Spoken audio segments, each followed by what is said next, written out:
Welcome to the ReZero podcast. I'm your host, Wolf. I'm your host, Gold. I'm your host, Connor.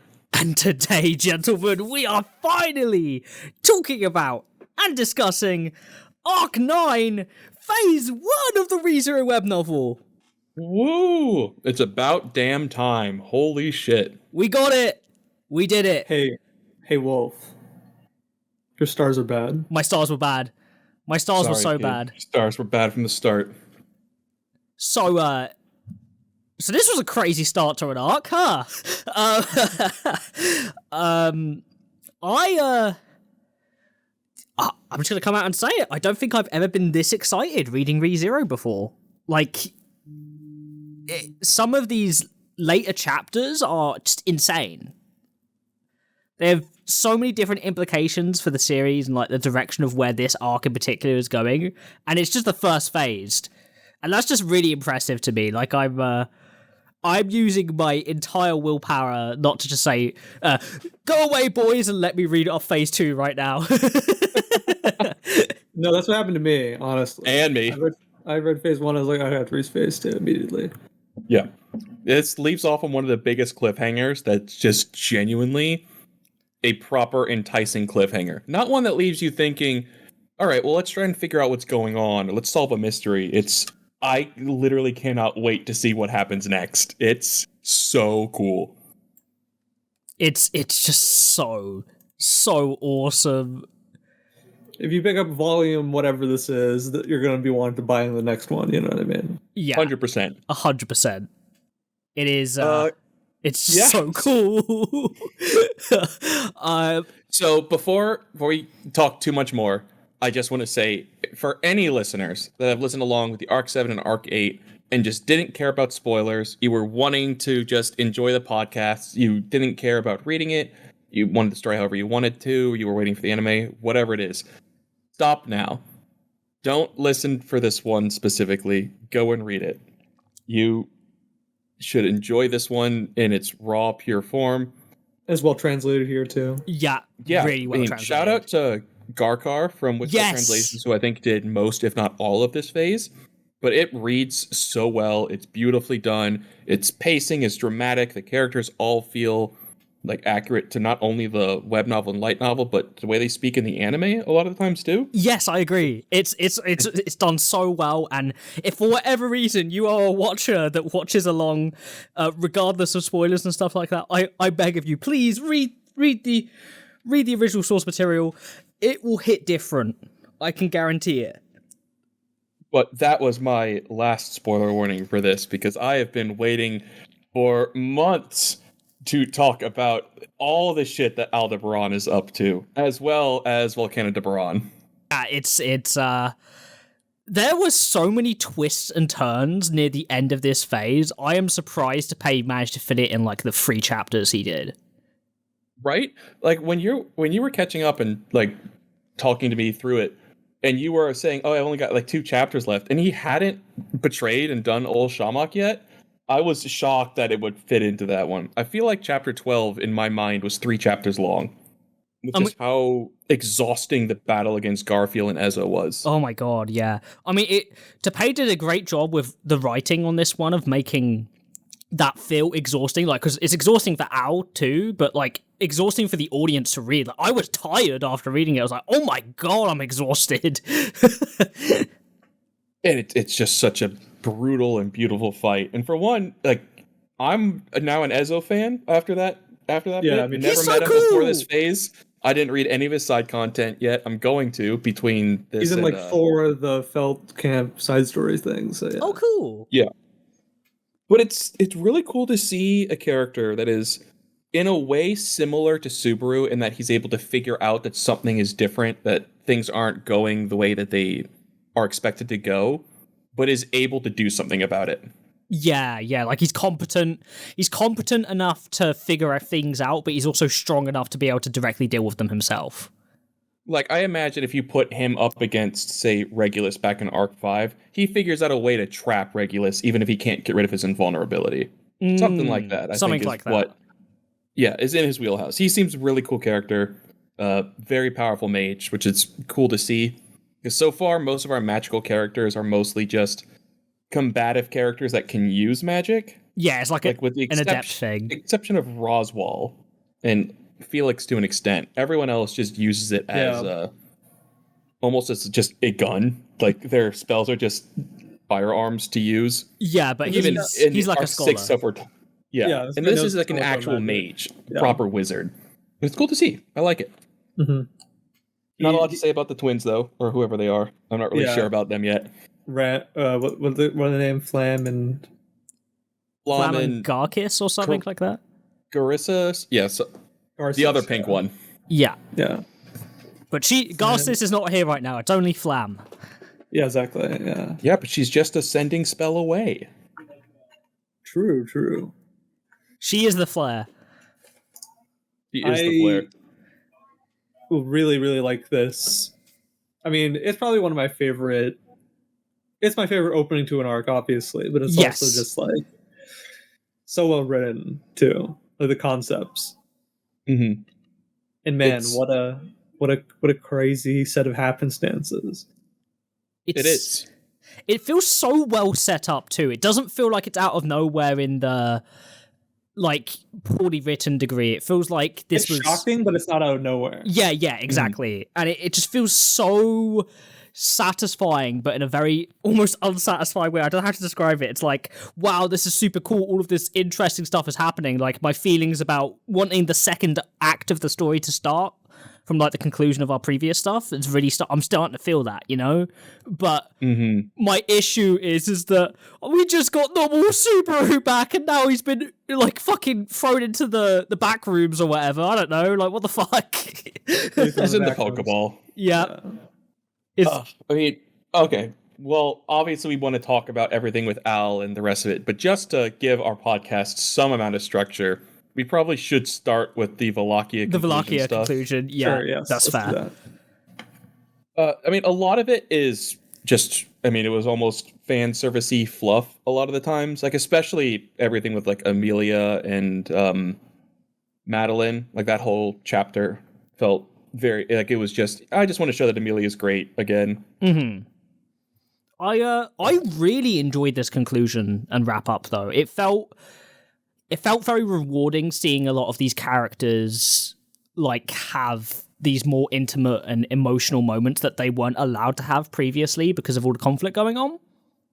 Mm-hmm. Hard agree. Seeing some romances set up, even if I don't love one of the characters involved in it, I'm like, okay, it's wholesome. There's romance, okay? Yeah, it's whatever. But it was just really satisfying to see all of these fun character interactions. I teared up a couple times reading some of this stuff, especially with regards to a lot of the Priscilla stuff. It was just really emotional and wholesome. Like, the Vincent and Subaru stuff was really interesting, seeing how Vincent was kind of already trying to move on from it in a way. It was getting Subaru angry, but Subaru was just pent up from all of his feelings and hadn't really addressed them yet because he was doing his own Sparker with whites. Yeah. Right. It was the Sparker scene was brutal. Yeah. Especially when it's like, this was Sparka. I'm like, oh shit, that actually makes this kind of cool. Yeah. I like what they're doing here. Like what they're doing there, yeah. It's it feels like it has good callbacks. It just making sure that the matter of Priscilla's death is not something that's just brushed aside. I like how important it is and how Tepeya's constantly reminding you, even through Subaru's thoughts and the narration, that this is something that's going to stick with him, maybe for the rest of the story. At least for a while. I mean, it's affected a lot of the camp, even by not affecting them. It's made a difference in, like Beatrice and Otto. Yeah, interesting. I especially love that his regret was that he wasn't able to help his camp, the Amelia camp, foil Priscilla's plans. Yeah. Like that they weren't able to beat her is like one of the reasons that he's mourning her loss, and that he feels some comfort in mourning her if for that and nothing else. Yeah, it's that kind of thing of like, I'm heartless, but I also think it's important that Otto feels bad that he doesn't feel anything for it. Yeah, it is. It adds dimensions to his character. Saying that it's like you can stop playing the villain and just be yourself. Yeah, like, I'm not a villain. Sure, Otto. Yeah, sure, not. Otto. You're definitely not trying to do that, right? It makes sense though. I think like narratively too that both Amelia and Otto are the ones that can't come along to this, and it kind of shows that their responsibilities for the situation, even though it's not really their responsibility, the fallout of this Otto is feeling already. Yeah. Like my opinion is that if Otto was there, I don't think Al could win, and that sounds weird, but I actually believe that. No, I believe that too. I mean, if like we can jump ahead for a second to Al's considerations that he had to make sure that every piece that would have stopped him was not there, which Otto, I mean, I think it said Otto was the most difficult for him to not bring along, that it took him the most tries to stop him from coming. Yeah, exactly. So, I mean, Otto's got some secrets up his sleeve. Like, we haven't seen him at the tower yet either, similar to Garfield, but we'll get to that. He's also not part of the prophecies. So, like, that's part of the thing that I don't think that... He has no stars. How can exactly. they be wrong? So, to fact check, Otto was the third most difficult for him. The second most was Rem and Ram, and the first was Roswell. Apparently, Roswell was insanely difficult as a bar to get rid of. Yeah, makes sense to me. Yeah, it does. Because Roswell probably has a clue about what's going on here. Yeah. Roswell knows a lot more than he's letting on. Yeah. It's I mean, anytime Roswell gets even a little suspicious, he'd have to restart. Yeah, Roswell is clearly someone who can pick up on the signs that someone's looping. Well, Roswell is going to be that person without any hesitation in the immediate camp. If he catches something, he's just going to kill Al on the spot. A lot of the other scenes here are really sweet. Like, I did genuinely love the interactions between Rom and Mazelda as being like the older sisters and their feelings towards their younger sisters' lives and roles and taking things on for them. It was very sweet. It was unexpected as well, because I don't think they've talked up until that point once. Not very much, no. I think very briefly in some battles where they've worked together, but it was really interesting too seeing, it was just funny seeing Mazelda kind of flirt with her too, being like, man, if you were a man, I would snatch you up and take you to the jungle. Yep. It's like, okay, damn. Yeah. I will say that, a lot of this is set up for the side stories that are going on right now. There are side stories that are about them kind of rebuilding Vlachia that we can read soon. Oh, that's fun. Actually, I didn't know about those. That's neat. Mm-hmm. I do want to, and I want to keep this brief, mention something that I know Wolf agrees with me on. At least I haven't heard your opinion on it yet, Gold. Of what is either something that is grievously misunderstood or might be the worst writing decision that Tappei has made so far, with Todd successfully getting Katcha to leave with him. Well, the thing is, I never once thought that Katcha was in a healthy mindset in terms of Todd. I always thought that she was delusional about it. I think that was kind of obvious, so I never really felt like that situation was good. I think this is set up for something later. That's honestly what I think. And I think that even though the narration's saying that, oh, nobody talks to him ever again, I think that that's a misdirection. Like a side story or whatever in the X novel, who knows, will have more fleshed out about this. Yeah, because the narration just felt, even Jamal's reaction, the tone of it just felt wrong to me, like... Yeah. Like almost as if the narrator is trying to give his blessing towards this happening. That it was a good thing. I think it's a mistaken. It's a meta narrative way of setting up something in the future. I think either something that Todd did or something that's going to happen in the future is going to overwrite what is being said there. Yeah, I very much hope so, you're correct. Because if that is not the case, I will say that is probably one of the most egregious writing things in the entire series. That would be a thing that would bring ReZero down by an actual point for me. And I know that sounds a bit dramatic initially, but with how dangerous those ideas are, if it's not challenged, it would be genuinely, I think, going against the themes of the story. Well, I think also you have to realize that Space never once written in a sympathetic light for Todd at a single time. So I think this might be him doing it from Todd's perspective, in a way, right? But we'll probably see more about it later. Is just my guess because it's super out of place and it's also setting up like he initially died. He's died in quotes, and everyone's like, "Oh yeah, he's dead, right?" And then it's like, "No, he's he's alive." Yeah, he's but like almost certainly a zombie. There's probably some weird dark stuff going on there that we're gonna have to figure out. He's gonna come back as a He's villain gonna come later. back. Yeah, like I mean, I Or imagine maybe Spica goes and kills him off screen. Yeah, that's true. That is true. Yeah. Yeah.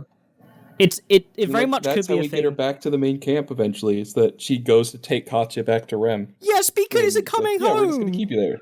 Speaker isn't coming home. Yeah, she has to deal with this. Yeah. And I'm really proud of her. I'm very proud of her for owning up to that and being like, "Yo, this is something only I can do." But also, I mean, what if next time we see her, she's like talking full sentences and stuff? That's kind of my hope. That would be so cute. Or at least words and not just vowels. Yeah. Ooh. Ooh, ah, wah, wah, woo, wah, woo. I'm sure those make a lot more sense if you speak Japanese and can put the consonants where they belong. I imagine, the only one I can ever pick up is Subaru. Same.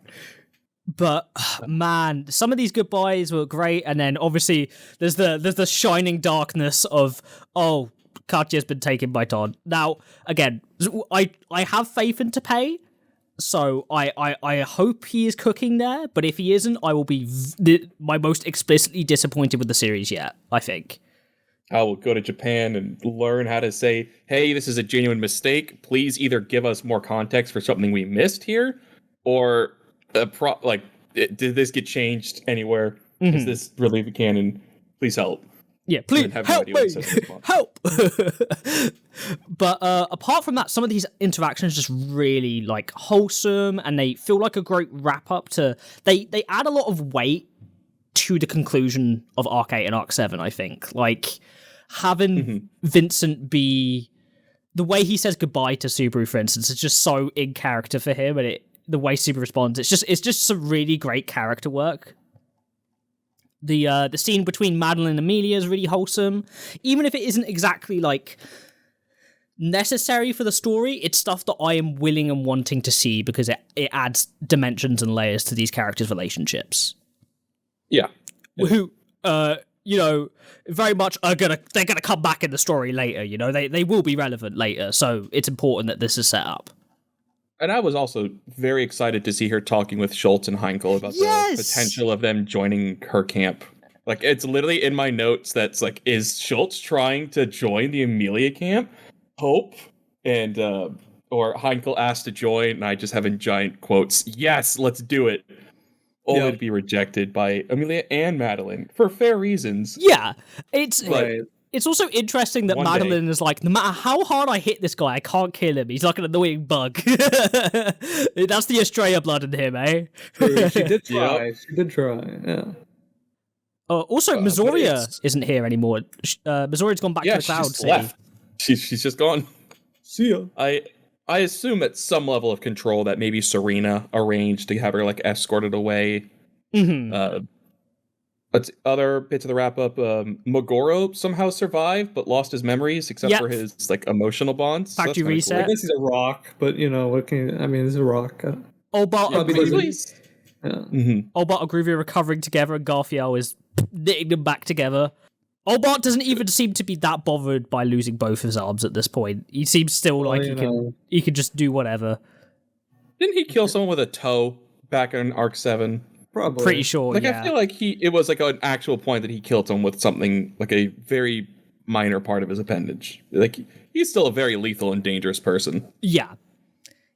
Hype for our man Jamal, promoted to Protector of the Emperor. I mean, good on him. Way to move up in the world. I mean, he proved himself in the last phase. 100%. Yeah, he did. Yeah. We love Jamal here. He may be a complicated guy, and he may not be the nicest guy, but I believe in Jamal. Is he complicated? He seems pretty straightforward to me. He loves his country, he loves his sister, and he wants to do what's important for both. He technically is, but I mean complicated in the sense that when we first meet him, he is those things still, but it's like in a different viewpoint, Well, yeah, because at that point he's taking orders from the most dangerous man in Wallachia. Yeah. But I Kathma got promoted. Fuck yeah. Yeah, good for Kafba. Hard earned after the battle with Garfield. Bro leveled up after fighting Garfield. There's no way he doesn't rank up after that, you know? And there's an open slot.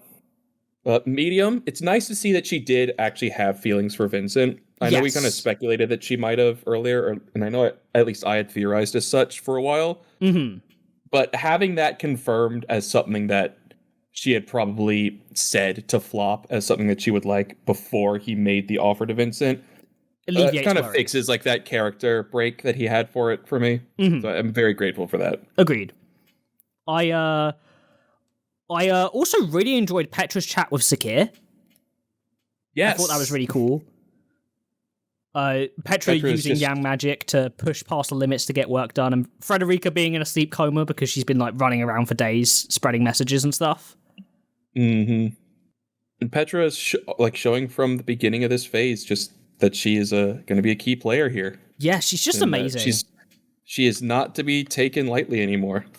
Yeah, I mean, we got that a little bit in last Arc 7, really, end of Arc 7. So having that kind of being paid off here is very exciting. I do hope that she becomes a pivotal player, you know? Yeah, agreed. Anastasia's going back to Kairagin and Lagunica to play off her, temporary title of Envoy. Yeah, and to split the credit for fixing this, much to Otto's chagrin. Yeah, which he's not too pleased about. Yeah, again, right. The only thing we really hear about Julius is that he tried to console Subaru while he was grieving, but couldn't get through to him here. So, and Otto and Amelia are off to the royal capital to report to the wise men what happened to Priscilla. Yep, and just the whole situation with the Great Disaster as well. Yeah. And Roswell, Frederica, and Schultz are Barriel domain, right? Yeah, that's probably... I think we're going to find out that either Priscilla has left it to Schultz or Roswell's just going to take it over entirely. Yeah, it's going to be one of those two, probably. Yeah. Also, yay, Ubilk, he's leaving the Empire. Nothing bad is going to come of this. And nothing bad will ever happen again. He also praises Katya endlessly, and she's like, dude, stop calling me special, I'm disabled. I said 10 words to you once. You're not in love with me. I see through the weave of fate what's going to happen to you. It's like, shut up. Yeah, he's like, be quiet. Go back from whence you came. The dirt. But he's a character. He's a character, and he's going to show back up when the observers are doing whatever. When we least want him. Yeah, probably. He's going to have the cults. He's going to have another cult moment. Maybe there'll be more interesting. Come with a new commandment from the stars. No, yep, it's gonna happen. I'm here to tell you, you're going to kill your sister. Yep. Ceci is enjoying Subaru's antics with the Sparker. He's dealing with Arakia's blow-ups while she's trying to contain the power of Muzbel inside of her. Yeah, she's got to deal with that. Apparently, she's blowing up 100 times a day. So I'm assuming this is really helping Ceci train up towards the Heavenly Sword. I mean, as an adult, he's reached it again already. I think that was the whole point. I guess that's true. Rowan's story is that Cecilus had reached the Heavenly Sword, but when he got regressed, then that spot was open again. Mm-hmm. I mean, we can at least assume that Cecilus is as strong as Raid was. Yeah. Yeah. 100%. Agreed. Yeah. Seems like it. But it. As everything wraps up and they start making the right goodbye, obviously sad to see Spica stay behind, but also the Pleiades battalion not coming along is also a little sad. I mean, I get it entirely. You can't just bring a small militia from Wallachia to serve you in Lagunica. That's a whole political issue. Yeah, that would be a much bigger problem, let alone trying to smuggle, 50 people that he has in that group or something with him? Yeah. I mean, the mole people aren't going to be happy about that. It hurts that they can't come, though. I wish they could.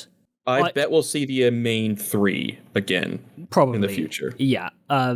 Also, Tanza was really fun to read, all of her dialogue in these chapters. Initially her just calling Subaru by his original, his actual name because she's mad with him was really funny. Yeah. Schwartz-sama. The goodbye between the King of Thorns and Yorna was also really sweet. And the telling her, just go and live your life and love again. It's going to be amazing for you. It was so wholesome, but it felt like actual thorns were entering my heart when you know that Priscilla's dead and she's going to have to manage that too.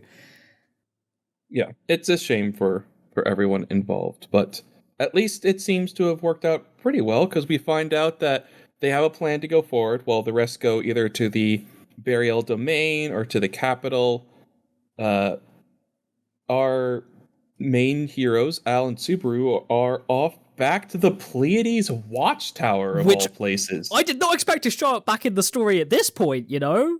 Like this quick. Yeah, it's like, all right, side quest over, back right where Arc 6 left off. Literally going back to the same spot. Yeah. Yeah, it's like, oh yeah, we didn't finish this up. Very funny as well is like this idea, I don't know how you guys feel about it, that Subaru feels obligated to help Al out even though everybody's like, rest. It's not our problem. What? Yeah, it's like not only is this not our problem, but it feels a little sketchy, right? Mm-hmm. And Subaru's like, but we have to. And obviously, this is like the thing that Al's manipulating here. But like, it's pretty messed up, in my opinion, to be like, you're really manipulating his kindness here. You know it's well, I mean, he even mentions later he didn't have to redo anything with Subaru. He didn't have to trick Subaru like multiple times because he just knows him so well. Yeah, he knows the one way to do it. Yeah. It's really heartbreaking, I think, too, because Subaru was initially very skeptical of Al, but he's very much grown to have a kinship with him, right? Like he knows him being isekai is a thing, and he feels like he's the only one who can fully understand Al's situation, right, and vice versa. So it feels like it's also a true betrayal. Al is also the one that got Subaru back onto his feet when he was Natsumi, even though it was done in a way that we don't really think was that healthy of a direction to push him in. To Subaru, he's still the one that made sure he didn't collapse right at that pivotal moment there. Yeah. Now, in hindsight, if Al hadn't done anything, Amelia and the others would have shown up and found him and Rem there perfectly fine. Exactly. Now, that's beyond Al's ability to predict, but I still think that that's worth mentioning that he is the reason that Subaru got fully separated from everyone else, too. It's just worth mentioning. I think it's just really sad. Like, Subaru would never expect a betrayal of this degree, right? Like, at all. I don't think it's not in his heart to even think that of Al. Like, whenever he's thinking of, like, Al doing something suspicious, it's not him directly betraying him, it's him doing something that would hurt himself, right? I mean, yeah, his previous betrayals have been from Rem and Otto in the past. Mm-hmm. Or not Otto, Roswell in the past. And those were, like, so devastating that they nearly broke him. That one only got fixed because of Return by Death, and he had to watch her die in order to undo it. And Otto's the one that stopped the other betrayal from hitting him too hard. This one's going to sit with him for a while. I imagine when he comes out, it's going to be, did you ever even care about her? Like, was Priscilla even important to you, or was this all just a ploy to get me alone? Yeah, because what Al is also doing is spitting on the memory of Priscilla by doing any of this. Right. Because she doesn't want to have her book read, right? And, like, that's something that I think they mentioned, like, even before they went, they were like, we don't think Priscilla would want this, but this is the only way to save her, like, save Al's soul, is what everyone's going for, right? Yeah. It's one of those things where it's like, Priscilla wouldn't want to have her book read, but Priscilla wanted me to look after Al, so if this is the best way to look after Al, I'm fulfilling Priscilla's wish, right? Yeah. Yeah, and which is like it's just that on top of it's just so unfair to Subaru, like, in all of this, right? Because I don't think Priscilla could have predicted how far Al was going to go in this direction, but it's just really, it's so hard that Subaru gets acknowledged for all of the hard work and, like, pain and suffering and sacrifice he's given. And he tries to, you know, fulfill this deeply painful thing of helping Al despite all of the fucked up shit that's just happened, and it flies in his face and he doesn't get rewarded for it. Yeah, and also, like, he cried with Al. They have this sort of kinship. There is very clear moments where it's like, you cross a line with somebody that you've experienced these feelings with, that you have shared in these trials with, that you know things that only each other know, right? and you still spit in their face just to get what you want. It's one of those things where it's like, yeah, that's the lowest of the low in terms of like a human, betrayal. Yeah. You know what I mean? I think go ahead. I think like that on top of it, right? You might say like, oh, I think Subaru's going to be devastated. I think that's partially true. I also believe that because he's with Beatrice, it'll be a lot easier for him. Mm-hmm. But also at the same time, I think he's going to watch and observe what's going on when Al's doing, and then get a better understanding of it. And at the end, he's going to be like, "Wow, I really pity you." You know what I mean? Like, I don't think he'll be like, "I don't understand this." It's like, no, he's going to understand it by the end. He's also going to be the most angry he's been in the series yet, I imagine. Like, it's going to be like an actual... I don't know. Subaru was pretty pissed when Pedalcuse killed Rem. Yes, but that was like over a short period. I'm like talking like long-term consistent anger at someone for doing this. Because it's a combination of that betrayal and all of this kinship stuff. But again, the stuff with Priscilla, it's a very sore spot for both him and Subaru, but Subaru would directly see this as a betrayal of Priscilla over him specifically. And let's not forget the lessons that he's learned from his interactions with Todd, that sometimes you just can't save them, that you can't bring them back to your side, that some people are just never going to be able to work with you, that they're going to be an enemy. Is Aldebaran going to be one of those people? Probably. Like, the first person to do something this cruel to him after everything that Todd had done, I think it's almost a certainty that... Well, I think Al made his decision, right? Like, I think Al has all the information that he needs to make the decision. Like, it's one of the things where Subaru, at the level of perception that he has, can see people's multifacets and kind of pick it out, right? Where Al has all the information that Subaru has, right? And even more, perhaps, right? And he is still choosing, after 100,000 tries of doing a thing to get what he wants, he's choosing the one path that succeeds, and he always gets what he wants at the end, right? Or for the most part, except for like obviously things that he can't undo now, right? But like when you do that, when you die 1,000 times, and then you say, "This is the one I'm comfortable with stopping with," right? Then you've made your decision. You know what I mean? I think Subaru's going to realize that, like, if you can beat Al at this point, you have to. Like, there's really no other. Like, we'll get into it later with what Al's like thing is, but also what Al thinks himself. He's like, there are ways to just beat me that they could have done, and it required X, Y, or Z conditions to be met, right? And Subaru, if he sees one of those situations, he needs to take it, and he can't second guess it. And I think he's gotten over that at this point. It's like across the line kind of thing. Yeah.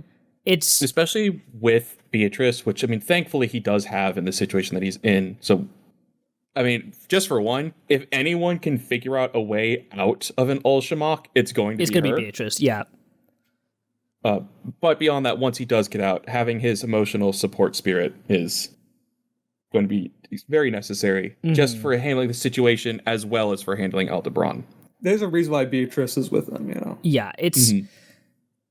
But also learning that Ulshamok's full potential is only unlocked on an authority, like on a witch factor holder, is interesting. Like, and that he's never used it on Al has never used it on a witch factor holder before, even though it was designed for that, and he learned that from his teacher.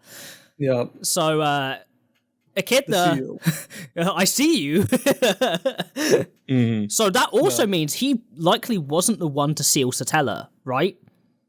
I mean, he couldn't be. No. Yeah, he couldn't be, no. So, it seems the way he described it, only him and Echidna knew that, so Echidna was the one who did it? I mean, that's not we're say presuming too much, because the seal itself, that too, but also the seal itself was made by the trinity of the three people. So it wasn't the spell Ulshamok, right? It was the three of them there, right? Echidna probably developed Ulshamok in order to seal what's his face in the eye of Roswell. Pandora? Yeah, Hector in the eye of Roswell. I'm pretty sure that back in Arc 8, Al's narration was explaining that this is the spell that was used against Satella. What did it say? Something about a witch being sealed with this spell? Yeah. That this was the spell used to seal the witch, which in all narration, the witch exclusively refers to Satella. Yeah, let me go back and see if he says the witch or something, or if it says a witch. But yeah, okay, let me check. You guys can keep it talking. Sorry.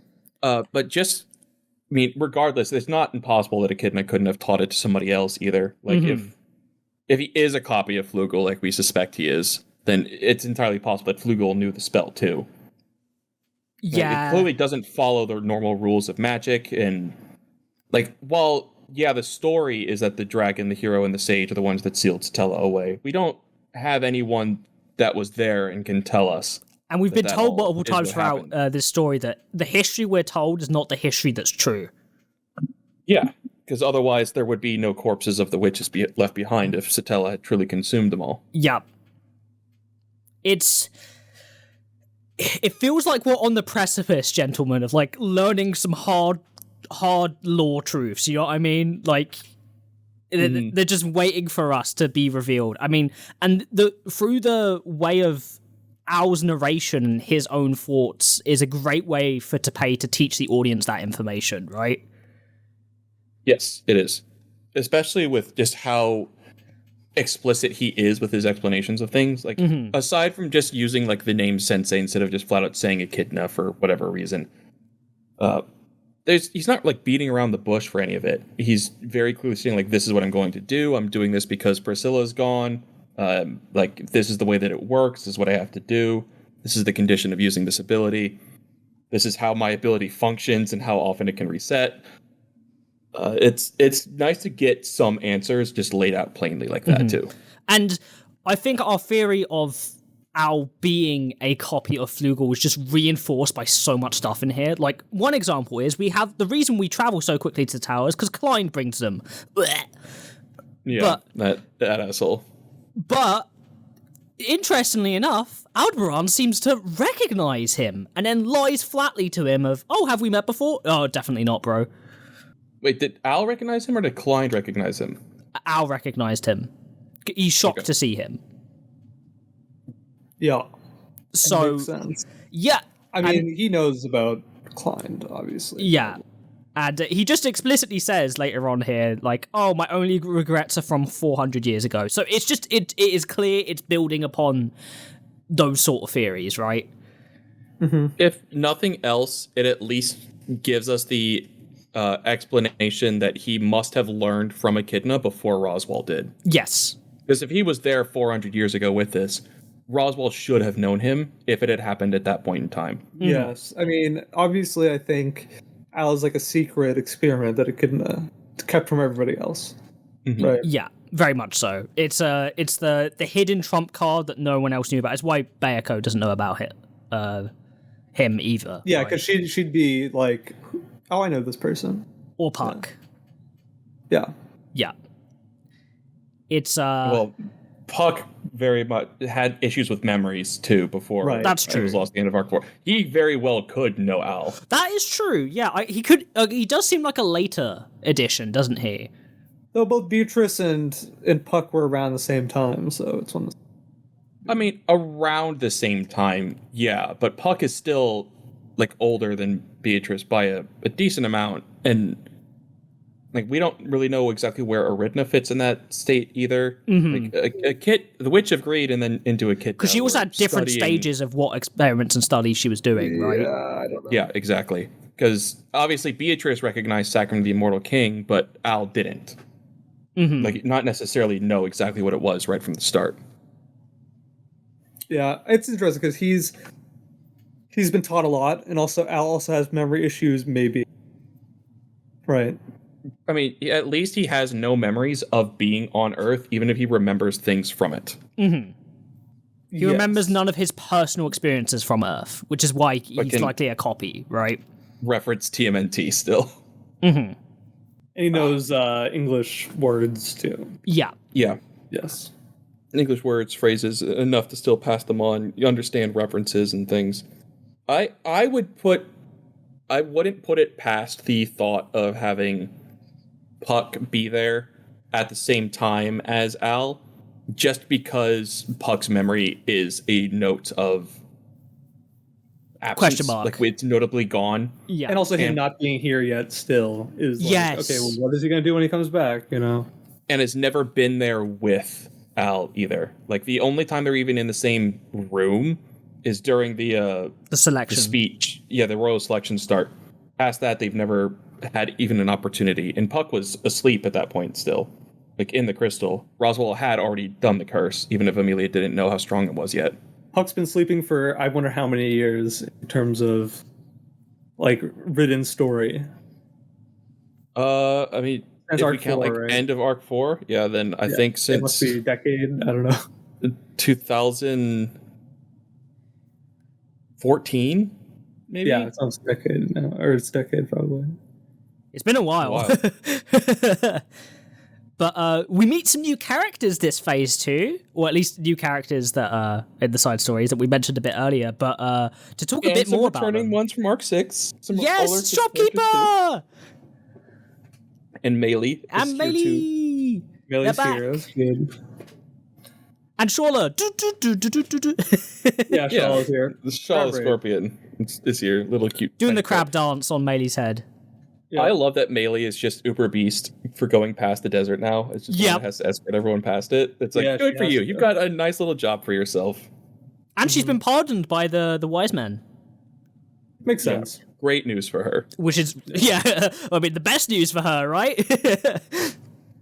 But I mean, she's a kid. Like we can do. You know. Ezzo is a fascinating character to talk more on him. Like we talked a bit about him earlier, but he feels he really fits into the story so well. Like it feels like he was like slotted in there from the beginning almost. He just fits an archetype that Roswell doesn't exactly fit because he's such a weirdo. Yeah, and it's great. He's willing to talk about everything. Now, they mentioned that he was a dwarf with an F. Does he have like IRL dwarfism basically, or is he like the fantasy race? Dwarves with the V is only in the plural thing. So if it for anyone at home who didn't know this, with the exception of the original Disney movie of Snow White and the Seven Dwarfs, anytime that the word dwarfs is written W or DWARFS, those are people with dwarfism. See, like all the major actors, anyone that would be considered like legally and medically a dwarf. If it is DWARVES, that's like your Tolkien, your fantasy dwarves, your D&D dwarves. And even though they're drawn like a medically existent dwarf in ReZero, I think they're still supposed to be the fantasy kind. Okay. And I believe that is what Ezzo is. I think he is. Is it the same for Camberley then? Yes, Camberley is an actual dwarf. Okay, like, so that makes sense. By the race. Yeah. Okay. Yeah, they're same. They're same. Okay. In that way. That makes sense. Yeah, he's a dwarf, and he's late 20s dwarf. As a fun little bit for you all at home, when I was reading Arc 9 at first, I had seen a cover or a piece of art from the light novel that showed him up front with his arms held open wide. And while I had scrolled away from it really quickly, I thought I had gotten spoiled about Betelgeuse coming back into the story as a child. He does look like that. He does look like he's wearing a witch cultist robe. It's very funny. It is quite funny, yeah. So, maybe super early theory, Arc 11, when we do time travel full stuff and we go back and see it all, Ezzo gets turned into a spirit somehow and eventually becomes Betelgeuse out of devotion to Satella from his time in the tower. I don't know. I'm just throwing out nonsense. That's a big theory, yeah. Silly crackpot theory. I will Silly crackpot theory.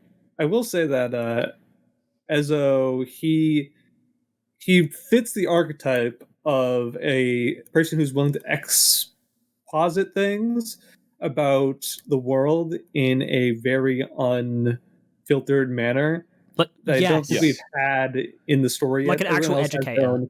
Yeah, because nobody else really wants to talk about things that we probably need to know about, right? Mm-hmm. So him being like, this is how this works, this is how this works, yeah. We thought the Witch of Greed was until we found out that she was lying to Subaru the whole time. Yeah. Yeah. But this is the first, like, real full teacher character that doesn't have evil intentions, it seems. He also kind of gives us the opportunity to realize that magic is multifaceted in a way that I was always curious about, right? And I'm glad that I was right. It's like, sure, people do have spells that they just use normally, like normal, because as you said before, like most people that use magic just know that they have a capability of it and are also fighters, so they use like all It's an Mimia attack or spell. all Goa, right? And then it's like, oh, there's also a million other types of magic that people don't use that they could use. They just haven't learned it, So I think that's cool. It is very cool. I mean, even just the little thing about him using a magic circle and a special device to make the doors to the watchtower like automatic. Just such cool, like, well building and lore stuff. Him explaining how you can use the books of the dead in an efficient manner to learn lost history was also really interesting too. To be able to read other names by finding books that have people that you don't know in them. You can read their books too. And you could stack that upon yourself to then learn some knowledge. That has to be something that's going to come back later, right? Like the way that was set up. I have a feeling that will be something that one of the main characters will use at some point in the future to learn about the 400 years ago past. Yeah, almost certainly. I think that's the setup. And I imagine that might be Subaru or Otto are the people I would posit for that. As it could also give us a lore dump later. Oh yeah, like he learns all the knowledge, has the white hair like Gluttony F Subaru. Well, I wonder if potentially, because Ezzo seems to be the one that they're using, is like he's the one that's able to read these books without it being too damaging to him. It doesn't like overwhelm him or cause too many problems. If after the whole Al situation is dealt with, that he does somehow get a book like Al's or Subaru's himself and reads it. Also, extra information. Who knows? Some of the way he uses yin magic, like for instance, when he's trying to confront Aldebaran about like his intentions, and he uses yin magic on Subaru, so the pitch of his voice is so high it's like a bat, so it wasn't ineligible. It was like not legible. Was really interesting. Like he's just a very creative magic user. It's really cool. Yeah, it's good. It's good stuff. I'm excited to see more from him in the future. For sure, I agree. Now, onto other Aldebaran stuff. He is so sus in these chapters, even leading up before the big betrayal. Like, just some of the stuff he says, I'm like, Jesus Christ, Al. Like, bro, can you stop covering yourself in full suspicion? I know it's flying over Subaru's head, but I can assure you the other people are watching, dude. Yeah, it's flying over Subaru's head and straight into the reader's face. Yeah. Which is like, I'm up to no good. Aren't I looking ominous?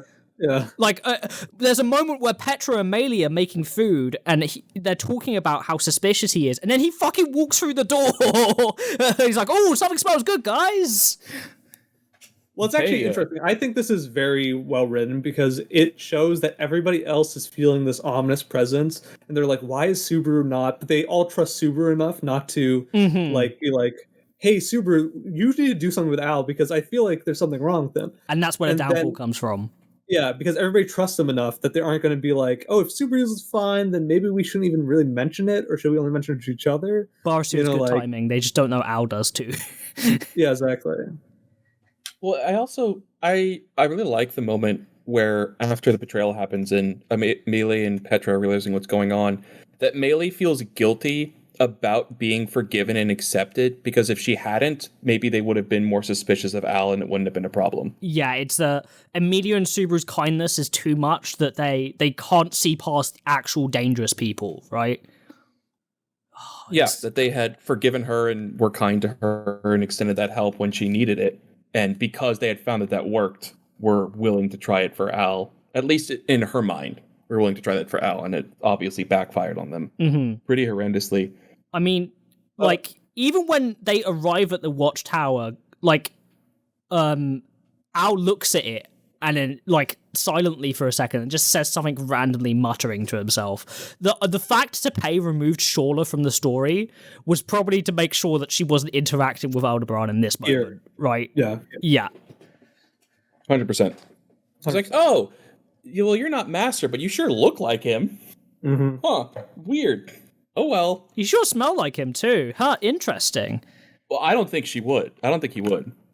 I think the point is that while Subaru doesn't remind her in any physical way about her master, she still like recognized him from that. But Al, I think, would physically, like, she would note that you look just like him. Mm-hmm. She can grasp what a sage candidate is, and she'd probably be able to grasp a specifically Flugel sage candidate copy thing.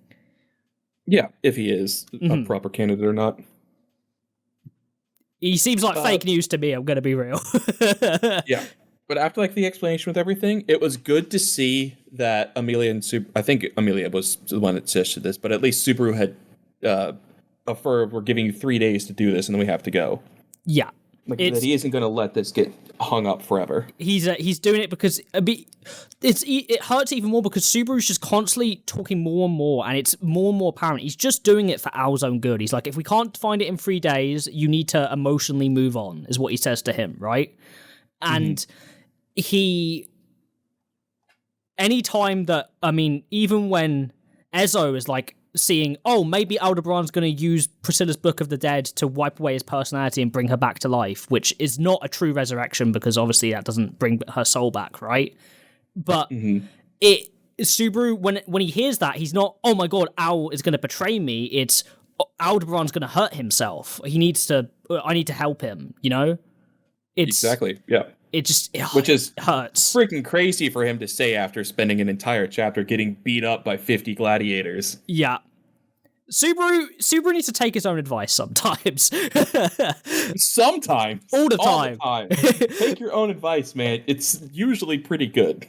But there was a really interesting twist that came before the major twist at the end of chapter 12, I think it is. It's chapter 11. Yeah. So there's this moment where they're all looking through the books, and Subaru catches one of his books at the corner of his eye and starts to panic.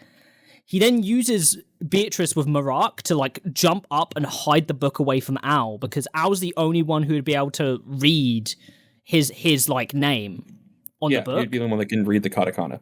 Yeah. And so Subaru panics because he's like, what if this causes it? Because again, he's not worried about what if Al understands what I am. He's worried, what if the penalty gets inflicted on Al? What's going to happen, you know? So he jumps up, does that, and then you're like, oh, okay, that was a big scary twist. Maybe Al's going to try and read his book and mess stuff up. But no, it doesn't go in that direction at all. Subaru gets relaxed by Al's conversation, and then Al uses Ultramark on him, which is super effective because of being a witch factor holder or whatever. But then, yeah, he's got fucking 3 of them in there. Yeah, it like turns Bearco and Subaru into a Pokeball. But the biggest thing that was crazy for this for me was like, it's Al just cold-heartedly saying, yeah, this was the most opportune moment for me to do this because you'd be so relaxed on asking this on the first day that you would let your guard down, right? Like, if you think anything is going to go wrong, it's on the last day of when we're doing this, right? Aldebaran is also John Savi like Subaru is, and he used that to his advantage to manipulate him, right? It's fuck me. And to make sure that he had an opportunity to grab him and Beatrice at the exact same moment with a spell that wouldn't normally be able to affect her. Yeah. And I'm wondering again, if that's how this is going to get resolved, if Beatrice is going to be able to find a loophole by not being the target of the spell somehow, like she can Al-Shamak Subaru out of there, like into another dimension and then break free normally. But we now learn Aldebaran's stated goal, like 100% fact, this is what he needs to do. The battle to remove Natsuki Subaru from this world has commenced. His objective is to just remove Subaru. Whether that means replacing him or just getting him out. Because he can't kill him. He has to literally throw, like, because he knows about Return by Death. Mm-hmm. He knows that he cannot kill him. He has to throw him out of the Great Waterfall, probably. Yeah. Yeah. He has to throw him back to his world. Which, somehow. Can you imagine what an arc like that? Like, Subaru gets thrown back to his world and then he has to frantically find a way to return somehow. Oh, I didn't even consider Al actually succeeding. Yeah, good. Like, what if Al succeeds and then Subaru... Because we learn, like, what... Does the ReZero world have mana? Does the ReZero world, like, could he learn how to do spells in a specific sort of way? Are there spirits there that he could, like, minor spirits? What would work, you know? Like, wouldn't it be really interesting if he gets yeeted back and there's a whole thing of Subaru having to make the decision of leave his parents behind again, but like actively? Yeah. I mean, let's be honest though, Subaru wouldn't have to. The Kenichi we meet in season 2, episode 4, Parent and Child, would just go with him. 100%. That's like, true. yeah, let's go. This sounds like a really cool place to hang out. He would believe Subaru, wouldn't he? I guess if he told him straight up. Yeah, especially if he's Flugel. Yeah, exactly. I was say. I mean, maybe that's the reason why. Maybe when he comes back, he learns something. But it was Naoko that was Flugel all along. But let's just fucking imagine. It's interesting speculation, right? What if Al does succeed and yeets him back to his world? Like, what would the consequences for that be? That would be like an interesting, tense read, eh? I think it would be interesting too, because at a certain point in time, he might, like, in his regular world, he might actually pass weeks and months, and he's like, making him leaving even more difficult. Yeah. Do I do so? Like, he could redo, and also that too would make leaving difficult. But the only thing would be like he's with Beatrice, and Beatrice would also be in a different world, right? She would also. I mean, if she has to follow because Subaru got a new organ when he showed up in Lagunica, he got a gate. Yeah. So, like, clearly your body shifts to match what's expected in the be a world, real person, based on the lore. It would just turn her into a human girl. Yep. Oh, she might start to grow up a little. Like, if say this was over technically a long time for them to try and get back. Yeah, because there's nothing saying that time works synchronously here. Yeah. It would also be like so interesting when we've heard explicitly in Q&As that Tepeya's mentioned how devastating the loss of Subaru and not knowing what happened to him is for Kenichi and Naoko, right? Like, yeah, they're just in a depression, constantly waiting for their son. Because ultimately, really, they probably think that their son hurt himself, killed right? himself. Yeah, absolutely. 100%. Yeah. And that would be like the biggest shock in the world for them. So if like Kenichi and Naoko don't actually want him to go, that would be, it's gonna hurt. Like in terms of like emotional stuff, it would be a really effective storytelling tool on Tepeya's part. So I'm curious if he'll use it. But I wonder if it'll also be interesting because I think Subaru will forgive Echidna a little bit more because she gave him the opportunity to practice run it through that time around. So he might be like, to already have all this awful on things, but at least when I come back, I'll at least appreciate you somewhat. I won't just think of you an enemy, right? Yeah, like he's going to use every bit of time he has with them, like, meaningfully, right? Instead of the way he did before he left. Right. Yeah, it'd be interesting. I don't think enough isekai stories play around with the idea of going back home for any amount of time. There's a couple I've read that make it the goal, but it's never compelling enough to make it interesting, you know? Yeah, but the only one that really does it, this is weird, but fight me on if this is not an isekai, is Digimon, in which they actively do go back and forth. Like, that's the goal of the first season, and they have the ability to go in Digimon is one, So, like, it would be interesting to see it. I don't know if it's something that Tappei would do, but I think it would be really cool to see it. Yeah, it'd be very cool. It'd be very creative. I think it would also be like a big shock factor moment that doesn't feel out of nowhere. Like it could have a lot of weight for the story. Yeah, like, and it would be a good way for him to get a time skip in if he needed it. Yes, exactly. Right. The success of a bad guy is also very interesting narratively. Like, very rarely does it, like, you know, if the antagonist gets their way, then what happens? You know, I think it just adds a compelling element too, because then it makes it so the weight of Al's actions here feels like really impactful, right? Because if he ends up just failing, I don't know how that will like feel. Like, it kind of feel like a dud almost. You know what I mean? I think depending on how it goes, because it depends on how it goes. Because he's doomed no matter what. I think he's doomed himself. Yeah. Yes. I think he realized that he's doomed himself no matter what, because there's so many variables that he doesn't understand about. Yeah. Not only that, but the way that that's something I want to explain, right? The way that, you know, like, his thing works is always flawed, right? His authority, because he decides when it's enough, right? So every single time it happens, not only, like, sure, is there a way to turn it off by just knocking him out, right? But, like, or killing him instantly before he can, I mean, not killing him, because when he sets in the Matrix anyways, but, like, knocking him out and then waiting for it to move away and then, you know, whatever. Anyways, the idea is he will always make a subpar decision compared to the best possible decision. Mm-hmm. So he's just waiting to fail. Yeah, yeah, he's just waiting to fail. Whereas, I mean, the moment anything does right, and it's also like his authority is limited in that because he has to deal with Subaru this way, that tells us and him that Return by Death is stronger than his authority. That it will override it. Yes. So if anything happens to him that destroys the seal too, like I want imagine a scenario where like Missoria comes down from the clouds and throws down one of those giant blasts that destroyed everything in its path. If that's able to take out the sealed form of Subaru, then I mean, it's not like Satella is going to reset his set point to be after he's already been sealed away. No, because RBD is no longer glitching, right? And then Al will never succeed. He'll never be able to pull it off again. If Al's in a situation where he sets the reset point and it's impossible for him to get out of an attack, he's just dead. There's like nothing he can do. It would, and then that adds extra tension to if he does actually get sent to the real world again, though, because he would question, does my authority work? Would he try to kill himself to go back? Oh, that's a good point. Yeah. Especially because of distance again with like Satella, like because we also don't know if Satella was the one that brought him there anyway, right? So yeah, we don't know. Right. We still don't know. I mean, because even with the scene in the anime that makes it look explicit, that could just be the Witch of Envy giving him the authority. Mm-hmm. Yeah, it could be anything. I think like one of the things that we get to the translations that I went through just because I was checking out twice in this phase and also in the last phase, the Ultramac did seal the Witch of Envy, right? Mm-hmm. But it says the most evil witch of all time was sealed with this power, which I guess is Witch of Envy, right? Mm-hmm.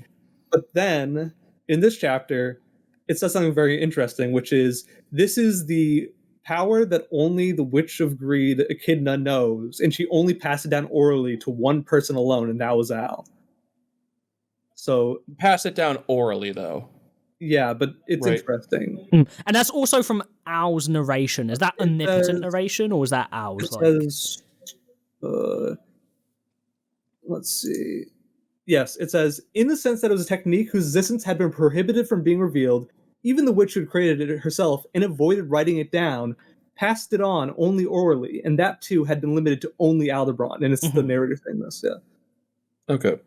I mean, that's an interesting point, but it is still the one that said it would seal the most evil witch ever, and we know Al said that he didn't use it. I mean, it's possible that Echidna may have set something up to be able to seal. She could even set up like a meteor with the spell or something like that. And we see, even interesting enough, there was a media that Ezo used, like two of them, or maybe just one, that is meant to seal people like this ability, and it was from Echidna. And this was a side story. Sorry, It's definitely something that she could have done. I mean, someone had to build the structure that relies on the witch factors that's keeping her locked away down below. And if that doesn't scream Echidna, I don't know what does. What does, yeah. And I think Echidna definitely made the tower, right? Is that she contributed to it, but I was always under the assumption that it was created by Flugel, Reed, or at least Flugel and Volcanica together. Yeah, I think maybe it was like she conceptualized it with like a blueprint or something, and they were the ones that constructed it. I think she may have contributed to it. I don't want to say more because some of this might get more information that you haven't gotten yet, Wolf. But I think she definitely had some impact on it, has made some effort and contribution towards it. I mean, including the Witch Factor knew its existence. The Witch Cult knew of its existence. Because the gluttonies were flying to and from it enough that the villagers thought that there were birds that were just going towards the tower. And they also said that the witch cultists tried to pass this desert many times, but were killed every time. So, yes, yeah. It's also interesting that Ezo is mentioned to already know Garth and Otto from them doing what I believe is the side story stuff where they try to retrieve Typhon's corpse in Pristella. Yes. While the rest are going to the watchtower. So it's interesting how much Ezo knows about some of this stuff. I feel like Ezo is definitely going to be a big player in a lot of this future stuff to do with Al and learning more, right? Yeah, and I mean, thankfully, he and Garfield did survive this encounter. Yeah, Al hasn't killed anybody quite yet. Yeah, Al actively chose not to kill them, mind you. They were vulnerable. They were unconscious. He could have killed them if he wished to, and he could have killed anyone there. Either this is a part of his character that is part of the moral thing that he actually doesn't want to hurt these people, right? And because he thinks that whatever his outcome is good for them too. Or it's also a part where he knows that if he does kill them, then he is hit, like the tarnishment of this world would be the same. It could right? It could even be almost like a what's the word? Like a trump card in the back of his mind of, okay, what if Subaru manages to get out of this somehow, some way? Because I could say, oh, but I didn't kill anyone. You know, you don't have to deal with me in a permanent way. That too, but I also think it's him knowing that if he does do that and the Subaru gets out, then Subaru will do something drastic and then change everything that Al wants. I don't think Al is making any plans on if Subaru gets out, but the deaths of Garfield and Ezo here are also going, especially and specifically, I'll say Garfield, is going to trigger Roswell to go like full nuclear kill mode on everything and everyone, which could result in Subaru getting killed and resetting. He might have learned that from all of his loops on Roswell, like what Roswell would respond to with this sort of stuff, right? Or he may have had a gospel at some point that said something similar. There's nothing. I was gonna say, I think it's a lot to do with the book of the Wisdom. future. You know, the Tome of Wisdom is it is a factor here. Like he was with Echidna, so we don't know what he does know about everyone and everything else. And it's because we know it's not his morals. He killed an entire council of politicians in Pristella. That's true. Yeah. And then flooded the city before endangering civilians were done, which almost certainly killed civilians. Yeah. So yeah, and I mean, his prideful, selfish personality is coming so much out in these chapters. You know, like it's fully on display. He has to be the one that's got pride, right? Like.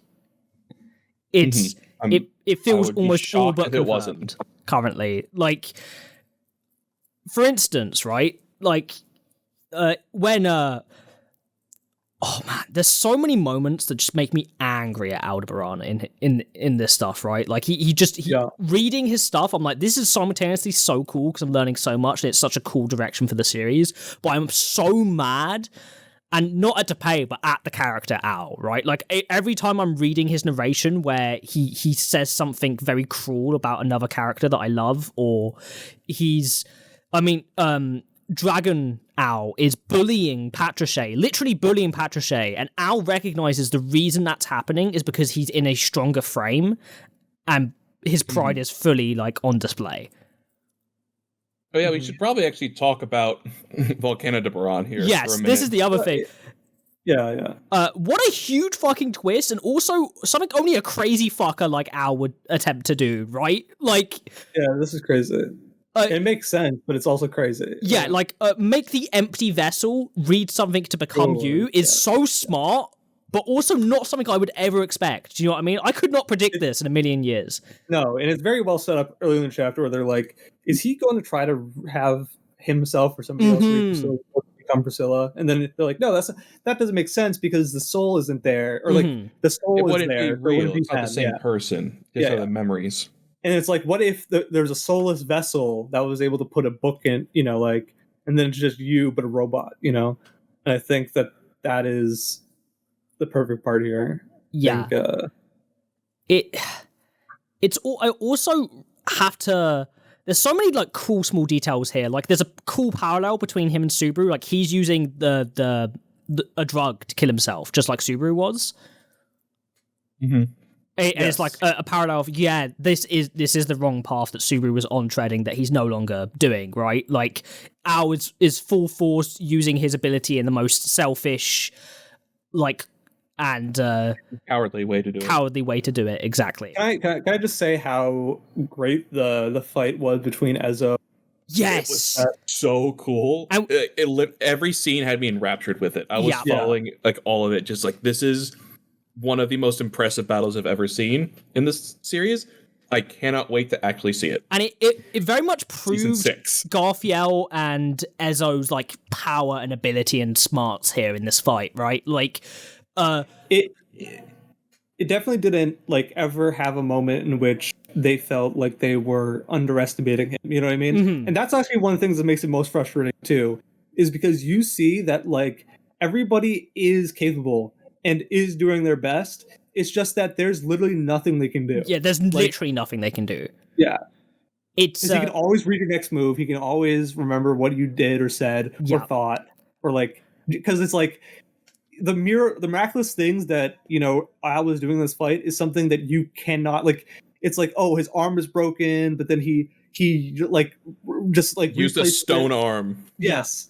And it's like, oh yeah, sure. Or like he gets armor on the right exact spot where you shoot at when he's flipping through the air, like doing a backflip. It's like when he's using the loops to land in the perfect spot when they flood the library room to try and drown him out. Yeah, the one place where it doesn't. Or however many it took for him to land right next door his book was to be able to point it out. Exactly. Yeah, because then it's like, oh, I can't defeat them physically. I now have to. I had a situation set up where I'm going to make them curious about what that book is, and they're going to open it up so that I can put it into Volcanica. It's like crazy. Yeah, it's insane. It like, and it just, it's a strength of Tappei's writing to show that they are both extremely competent and should by all rights win this fight. It's just that Aldebaran is a hacker and a cheater. What can you do against quick save? Yeah, there's literally nothing you could do against quick save, quick load, you know? I also feel like Ezzo's involvement here feels so much more appreciated because you as the reader, like, why don't they just do this? Or like, you'd be like, if this guy was just a little bit smarter, a little bit more skilled. Ezzo is the most rational, is saying the most logical things ever. He's realizing things in an instant that other people would not be able to realize in 100 times. And also effectively communicating it too. Like he figures out, okay, you have some sort of short-term future sight, and he communicates that to Garfield immediately, and they come up with a plan to deal with it in a way that he shouldn't be able to theoretically deal with, right? Because they can't know the condition of how that sight happens, right? And it's like there's a very curious moment where it's like they're like, no, I understand that Al is very skilled in understanding what we're gonna do, but like he must understand that he cannot win any single battle by himself, right? So that means that there's something they have to be wary of here now that we defeated him, and then still they couldn't predict what he was gonna do. I also have to give huge props to Tappei for setting up Garfiel's motivations for this arc in a really succinct and effective way that just felt gut-wrenching, right? Like that moment where he gets to see the Divine Dragon Volcanica for the first time, and he's really excited and happy because he gets to see one of the legends that he's always heard about, right? And he swears to Subaru up there, you know, I'm gonna do what they entrusted to me. I'm gonna keep you safe, Captain. Like, I will protect you. And that being taken from him in such a visceral way, like when he's screaming and like no, and like bring them back now, you can feel it like in your heart. It's so painful. Yeah. Especially because he just got Subaru back too, right? And I think he's at that moment now where he feels like he needs Subaru's guidance more than ever, right? Like he's at that osmosis, like he's at that transformation moment of becoming the next stage of the hero, right? He's also here because he feels internally like if I had been here, I could have stopped basically Arc 7 and 8 from happening. Yeah. And then he is here and he isn't able to stop Subaru from getting taken away. Yeah, and also it's crazy because it's like we just established that Garfield's capable of taking down a dragon, right? Yeah. Like that he is one of the most powerful people on the planet at this point. Yeah. Like top 10 for sure. His presence here is something that even Al had to fear, right? So it was a moment of like only his Garfield's inexperience and emotions was holding him back from winning this fight. He even won it, but it's like his composure was what stopped him here because it was him being like, "What is that? What did you do? What is this?" He's confused and he's acting too rationally, and then allows Al to get the... Aldebaran, every time he's like, you're an easy opponent because whilst you're one of the strongest, I can read you like a fucking book, right? Like, it's It's so brutal and heart-wrenching. It honestly feels, and it's a really cool parallel that we have this parallel moment where this is definitely going to happen, right? Where I think this is going to be Garth at his lowest when we see him next, right? And it's a really cool parallel between that moment in Arc 5 with Reinhard and now this moment with Al, because of now Al setting up his conflict with Reinhard at the end here, which we'll talk more about in a sec. But like the parallel between that and how that affects Garth is just so, oh man, it's so peak. I want to propose this possibility for later in the arc to you both, that at some point Subaru manages to get some sort of communication out of the seal. Right. And is able to almost talk to everyone else and gets Garfield to understand that the only way this is going to get fixed is if I die while in the seal. Yes. And gets him to trust that. And that leads us to the future sight scene we have of Garfield saying, I'm going to kill you just like I promised Natsuki Subaru. Yes, exactly. Because then that doesn't contradict that. No. Yeah, I agree. That makes sense. Also, it would make sense if my opinion on this is that Al is going to transform literally into Subaru by the end of this arc. Yeah, I think that's possible. I think that's exactly what... I mean, with the way it seems to be going, he's trying to replace Subaru, so he's just going to yoink his ode, right, and just transform into him. Right. I think that's definitely going to happen. It's just so that he can replace Subaru's fate in the world. I mean, then it's going to be... He's going to do like a mini Ruribaru thing, I think, and grab all his books from the library as well at some point. Yeah, 100%. Now that I think about it, like, if... Yeah, I don't know. I was to say, like... There's a lot of opportunities that open up a huge lot of things. And it also, I like how a lot of this is kind of coming over from the previous arc about identity and also about what it means to like have a soul versus a name versus memories of other people. Because we the audience know that if Al is successful in all of that, he's still not Natsuki Subaru, really, is he? Right? Yeah, exactly. Like, he doesn't have the soul. Right? He may have the ode if he succeeds, but he can never have the soul of Subaru, which means he never really will be him. So there could be a lot of those future moments from the trial that are actually referring to Albaru at some point. My opinion of what Al's going through right now is he was told the future by Echidna, and Echidna was like, look at this guy, Natsuki Subaru, he's going to do all these amazing things. And Al's like, my fate is to be the follower, right? And he's like, I'd rather become you. Like, sure, he tried to be himself with Priscilla, but now that she's dead, he's like, I'll just take your fate onto myself. Yeah. Oh, so I thought that was what Echidna had convinced him to do, like, objectively. Like, my thinking is that when she was saying, like, hey, look at this amazing guy, Natsuki Subaru, this could be you. Right. I think that's what she manipulated him to do, Yeah, that would make sense because of the way he refers to Teacher when he's like, I'm doing our original objective that I'd been ignoring, right? Right. Yeah, that he's going to fulfill his purpose and like reclaim who he is as Natsuki the Subaru. Narration then switches to only calling him Aldebaran. Thanks for that witch cult. That's a nice little touch. Yeah, very nice touch. Because now Aldebaran, Yeah, and it's just so cool. This is some of the best written content of the entire series. Not only is it just some of the most intense stuff yet, with some of the best written battles so far, that had me on the edge of my seat reading every word with 100 billion% attention span, right? Yeah. And all culminating to getting Volcanica and coming face to face with How's he gonna deal with this one, dude? Yeah, so for the audience at home, right, I have never been this excited reading this series before. Like, and obviously that doesn't negate all of the amazing moments that have happened in this series so far, but I don't think there is a stronger cliffhanger than fucking Reinhard showing up with his catchphrase. Just being like, that's enough. This is as far as you go. Yep. Exactly. I love this because it is exactly... All the character moments here are very perfect in the sense that when you think about what you could ever want in the story, all the characters are doing exactly the most.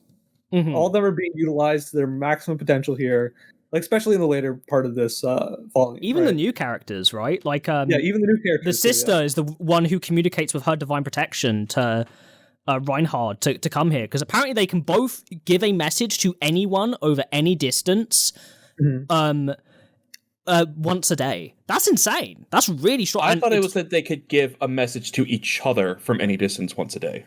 And so maybe one of the Reinhard. siblings has to be with him at all times then. That was there back at the Estrella estate where I believe that they're staying. Yeah. Yes, that's right. I believe they are the grandchildren of Carol and Grimm. If I'm right. That's right. Yeah. Yep. Oh, cool. That's a neat little thing. I didn't know that. Yes, it's true. Good for Carol. Yeah, exactly. I think like a great moment about this is that like, you know, all the characters are acting in their maximum potential, and also it still surprises you. You know what I mean? Yes. Like if I said I want Garfield to have a very compelling arc where he is still dealing with the idea of becoming a hero, and he has to deal with his passion and his emotions, and also the idea of letting down the people that he cares about as a hero, you know, all this stuff is a part of it. And that's just for Garfield. You can say that with every character in this situation. It's like Beatrice is now lost with somebody who is at their lowest moment, his spirit partner, and she now has to console him or find a way through this with him. And it's another moment where you're like, okay, Beatrice is fully capable of pulling Subaru out of his lowest moments, because their reunion was such a big moment in the last arc. Yeah. So having that not be pulled away or anything like that feels fulfilling for them to be able to, you know, rely on separated that again. narrative thread, right? For the fucking fourth arc in a row. Yeah. The new character shows that he's confident, he's cool, he's interesting, he's fun. You know, I mean, both Petra and Melee now have things that they've been struggling with brought to the forefront of the narrative. Yes, it feels like a culmination of so many of these characters' arcs are coming into this like second act of the story. We're getting this really cool like switch where before we were seeing Subaru's side of things of being separated from everyone, but now we're seeing everyone else's side of being separated from him, right? In a way. Which is so interesting. And also a cool narrative device of we're now following the antagonist as the protagonist for this arc. Yeah. So far, at least. So far, yeah. Which is just such a cool storytelling device. It makes sense that Reinhard is not the point of view character here, because Pei said in Q&As, I believe, that Reinhard's POV is an explicit spoiler. Which is weird, because we got one in Arc 1, but whatever. But that was, like, very brief, to be fair. It's, But I mean, obviously, Golden, I know what happens next. So just full stop. This is kind of the fun of being like almost caught up. I mean, how's this fight gonna go, Wolf? Dude, I don't fucking know. See, the craziest thing here is Pei has done such a good job of setting all of this up, but in such a way that I don't know what's gonna happen next at all. And that's really exciting for me, because Arc 7 and Arc 8 were really fun to read, as was Arc 6, but as like someone who's really into writing and reading in general, like I can predict a lot of it, right? Yeah, Arc 8 was, until the end, Arc 8 was not exactly the most surprising. Difficult to see. Yeah, surprising to, we got some cool lore drops and such, but outside of that, I was not expecting some of these twists. Like, even with the 0.1% spoiler of me being like, oh, Aldebaran's going to betray in some way, I had no idea it meant a substance to this degree. Do you know what I mean? Like, and I haven't been spoiled on anything else, boys, and let me tell you, I am so excited. Like, the raw reaction of what I'm going to see this next phase, it's going to go so hard for the next podcast. I can already tell. The next part is somehow just as good or better than the last part, the last half of this volume. I think just reading it is probably my favorite phase as a phase to just in ReZero so far. The next part is just so good. It's so unbelievably good. Yeah. I mean, boys, I'm just so excited. I am a patient man. The amount of willpower I'm exerting so that I save myself to be as fresh as possible for the podcast next week's recording is insane right now. Because, oh my god, this cliffhanger, boys. Like, I do not know how Ao is going to get out of this situation. It's also like the best written fight in the series, I think. By far. Yeah. Wow. It's not even close. Holy shit. Okay. Season 6 animated. This will be baller. Agree? Yeah, 100% baller. I mean, 100%. If Al does still have the blue dragon sword to paste it up early in the web novel, which he excluded in the light novel and the anime, this will be the time to bring it out in the main canon, I think. If there's any time. Well, if nothing else, he has a controlled dragon with him. He does, but this is my thing that I want to posit to you boys and the audience at home. This is talking about something that's really interesting. Is Reinhard going to have to kill the divine dragon here? If it does, then his mom wakes up. Yeah. Well, no. If he brings the Heartblood back to his mom, because this is the other thing. This is so many characters endgame stuff. If this is happening here, that's not the real endgame, is it? Well, to be fair, yeah, exactly that too. And also think about it. By the end of this arc, or maybe the next one, somewhere in, the dragon has to either die or become normal somehow, right? Mm-hmm. Somehow become normal again. And if it dies, then Roswell gets his wish. His father gets his wish. But if they don't fulfill the condition of getting its blood, they fail, and that gets rid of that option for them entirely. So Reinhard, the selection ends. The selection ends if he dies. Mm-hmm. Well, I mean, maybe, because what we have found out recently is that dragon husks, like Volcanica, have a dragonkin somewhere. I was about to say, because the covenant could be transferred to his dragonkin. Like, I mean, that's entirely possible that's why the covenant broke in the first place. Yeah. Right. And why the disease dragonkin happened. was born. Yeah. Also, the husk of Volcanica is going to be crazy. Whoever they are, crazy. Yeah. Yeah. But if the dragonkin, I mean, I'm assuming that's what you're meaning, the dragonkin of Volcanica would be crazy. Yes. That's what I meant. Like, if that's the person that would have to die in order to get the dragon heart's blood, it's going to make the conflict between Roswell and everyone else at the end a lot tenser. More. Because if it's just, okay, this thing is dying, it's senile, it doesn't understand what's going on anymore. It doesn't feel and it can't wrong. Make the covenant again. Doing this to save all the people in the city, in Elior Forest, everyone who's got the actual Sleeping Beauty condition, maybe it can fix the gluttony problems too. Yeah. Mm-hmm. As fix whatever Roswell needs it for, whatever they want to use this heart's blood for. I mean, taking out it's like putting down a dog. It's super sad, obviously, but this thing isn't really living anymore. Is it really that? It's not even a dog. It's just a body. It's a corpse. It's just giant husk of magic. And if you think about it, right, this is the truest essence of mana and magic, right? Like, if there's anything that could, like, counter some authority stuff like gluttony, it would be the dragon blood. Because it would be like the essence of Old Laguna distilled, almost. Yeah. I mean, if it can effectively bring people back from the point of death, I mean, I don't know if it could fix someone's name, but at least fix their memories. Yeah, fix their memories for sure. Because that's an element that's within their physical brain once too, right? So I've always presumed that authorities are entirely above everything else. Like, they're rewriting the rules of reality. I feel like Dragon Blood may be the one answer to that. Or at least not a full answer, but like a... There is that, but obviously there is a limit to them, because Echidna's trials are able to overcome Pandora's authority. Mm-hmm.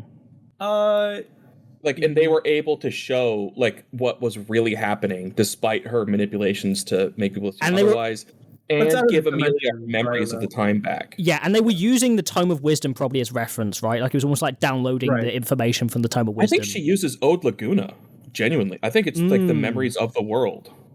Maybe that's why she's connected to the tower, because she's from this. Interestingly enough, it also, because we were discussing this before with Al and RBD trumping his authority. Authorities trump other authorities in some instances, right? Right, because it's like the parameters of one authority can supersede the other. Yeah. If it's the details are like I die and then I go back and that can There's a lot of vagueness and flexibility in some of this stuff, which is, I'm then curious to see how a lot of these authority users are going to interact with each other in the later stages of the story, right? Like, I mean, we even saw that Minerva's authority was able to undo Typhon's. Yeah. Right, yeah. So it's very curious, right? Like so much interesting stuff to think about here, because some of the dragon slaying stuff is what I originally thought was endgame story stuff, but it's coming here at Arc 9, which is not the end of the story by any stretch of the imagination. And I think that only makes sense, right? That's why I'm suspecting that the Volcanica Dragonkin is the one that they would really need the blood from. Exactly. And I think that's a very competent theory to think on here, because it also. Or we go and get Spica back and have her use gluttony powers normally and eat all of Volcanica's memories. Because symbolically as well, right? Like, Reinhard killing the dragon here with the dragon sword would just add like so much oomph to the metaphors and the symbolism, right? Like it. And the hero slaying the dragon too, of all things. It also adds an extra thing where I'm like, I'm theorizing this, and you boys don't say anything. I feel like he's going to dispatch the dragon rather easily, because I think he might have read Reed's book. Because we've been told that Reinhard's already been here once. And I don't know how he would, because you need to know the person, but I just don't know. I feel like... Well, he was stopped. He was stopped from being here, right? Or was he in there? He was in there at one point. Because they mentioned even that he opened the doors. Did Reed's book get fixed? I thought it was still blank at the end. I don't remember. Because also we have the narration of Garfield being like, man, I want to read that book. I mean, yeah, but he's Garfield, and I'm sure he would be excited to do that. Mm-hmm. That doesn't necessarily mean that he knows the mechanics of all of it, especially because that was the one that caused all the problems in the first place. Subaru wouldn't ever let that happen. Yeah. But I was under the assumption that Reed's book is just forever blank because it was used to pull him into the tower before. And he was eaten by gluttony. Yeah. I'm curious to see how that would go. But there's just so many fun theories to think about here. Like, I just don't know how this fight's going to go at all. This could be also like a very long fight that takes up most of the phase, like genuinely, because I don't know how the mechanics of this are going to work. Because we've read, like, for those who have read Pridif, like, we know you can technically beat Reinhard, but Aldebaran can't really do the way Pridif Subaru beats Reinhard here. So how does he win in a fight? Short term, like, I don't understand, but like from a story perspective, he kind of almost has to. So it's struggling within my brain of how that's going to work. I had remembered thinking that the only way out of this was that they were going to have to basically sack the dragon as just a distraction against Reinhard for a long enough period of time for Al to get escape far enough away that he could use his authority to avoid long-ranged attacks. Mm-hmm. But you're in for some good. You're in for some good soup. I'm so excited, boys. This was so much fun to read. It's just so cool. Like, it's done a simultaneous thing of being like, wow, reading from Al's perspective is so cool, but also, wow, he is so pathetic and cowardly. It's insane. Yep, Aldebaran is the worst. Yeah, I think like one of the things that we kind of, no matter what happens to the dragon, no matter Subaru has to eventually collect all these witch factors. So, like, no matter what occurs, you know, Al has to die so he can get the Pride Witch factor, we presume, right? Mm-hmm. I mean, because the way Al is acting, I don't know how we can make him an ally, and how do we kill him without his authority activating? You have to find the loophole about it. Yeah. You have to do something that he doesn't. I mean, that's honestly, is Speaker start eating? No, we know how to kill him without it, and it's just not going to work, because when Olbart regressed him to a child, he noticed his authority wasn't there. That's true, because his body was glitching, right? Yeah. You have to separate him from his witch factor, however that works. Yeah. Or just figure out how to get someone else to. That also adds extra emphasis.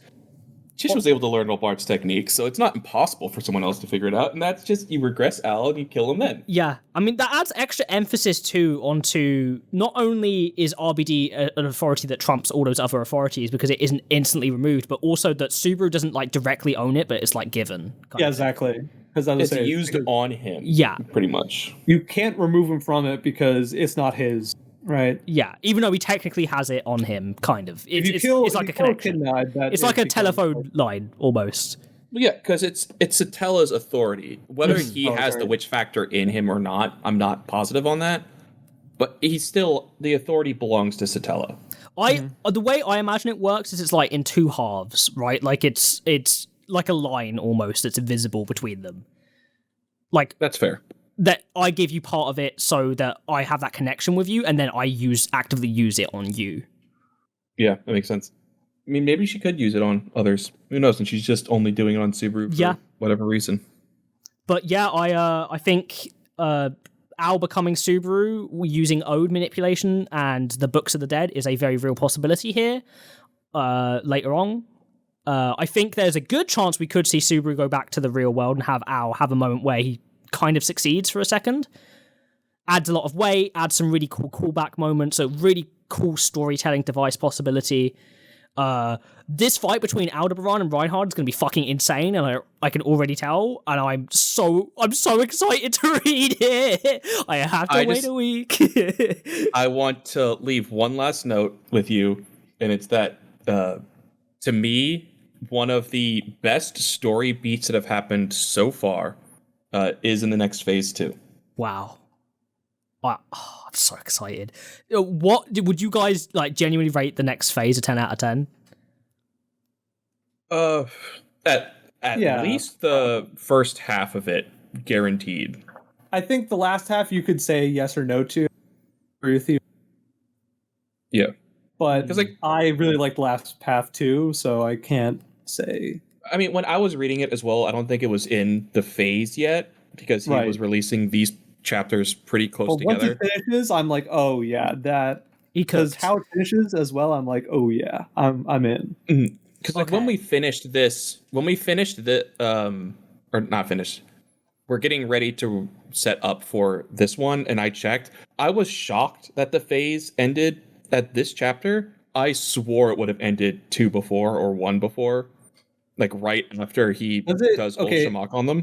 It's got it. This one, this one. I think, but and so I was thinking that this phase, like either ended before that, and then we get the entirety of the Al experience going forward for phase 2, or phase 1 ended after the Reinhardt situation is resolved. Because phase 2 is 9 chapters, and where it ends is pretty good, if I remember correctly.